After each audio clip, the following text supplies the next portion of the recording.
أنا مستعد، دعنا نلعب. انتصرنا، هذا رائع. أنا مش غلطان، بس الإدمان مشكلة. لو فضلت معايا بالساعات دراستك هتدفع الثمن. اللعب حلو بس بحدود. لعب مش وحش، إنما الإدمان هو المشكلة. لو نسيت دروسك عشاني هتزعل بعدين. ساعة لعب تكفي.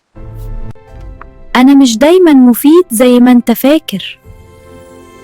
كتر القاعدة عليا، بتقلل تركيزك وبتلخبط نومك. أنا مش لعبة بريئة طول الوقت. كتر استخدامي بيقلل تركيزك وبيسرق نومك بهدوء.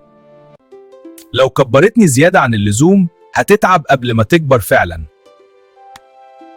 استعملني بالعقل عشان صحتك تكمل معاك. الفرجة حلوة بس مش بالساعات. قلة الحركة بتعب جسمك واحدة واحدة. قوم اتحرك، الدنيا لسه فيها لعب حقيقي.